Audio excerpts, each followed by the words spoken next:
गोवाल पाडवींनी खांडबाऱ्यात घेतल्या भेटी, मंत्री गावितांना गोवाल पाडवींनी उत्तर दिले। नवापूर तालुक्यातील खांडबारा येथे काँग्रेसचे उमेदवार ॲडव्होकेट गोवाल पाडवी यांनी भेट दिली। तसेच खांडबारा बाजारपेठेत त्यांनी फेरफटका मारला।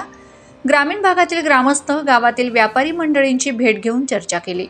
पवित्र रमजान महिना सुरू असल्याने मुस्लिम बांधवांची भेट घेऊन पवित्र रमजान महिन्याविषयी विचारपूस केली। ग्रामीण भागातील काय अडीअडचणी आहेत त्या देखील त्यांनी समजून घेतल्यात। खांडबारा ग्रामपंचायतचे सरपंच अविनाश गावित यांनी त्यांचा सत्कार केला।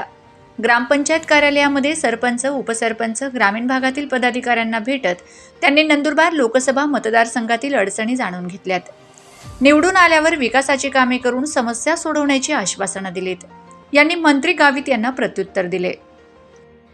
खरं तर नवीन चेहराच आहे, मी तरुण आहे आणि अनुभव तर कमी असला तरी समाजकारण आणि राजकारणाचा अनुभव माझ्या वडिलांसोबत मी नेहमीच घेत आलो आहे, वर्षानुवर्षं घेत आलो आहे।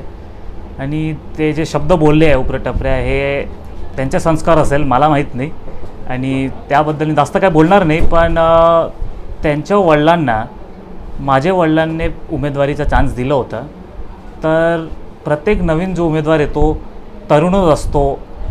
कदाचित मी आहे, मागच्या वर्षी कोणी दुसरं होतं, 10 वर्ष अगोदर दुसरं कोणीतरी होतं, तर खरं तर तरुणांचा अपमान आहे आणि अशी भाषा राजकारणात करू नये, निवडणुकीत होऊ नये, हे असे मी आशा करतो। तसंही सामाजिक काम म्हणजे आता जास्त नवापूरला यायला जमलं नाही मला, पण आईचे आहेत नातेवाईक इथे आहेत, बऱ्यापैकी पसरलेले आहेत। पण विधानसभा क्षेत्रात वडिलांसोबत जाणं, फिरणं, कार्यकर्त्यांशी भेटणं, लोकांशी भेटणं ते चालूच राहत होतं।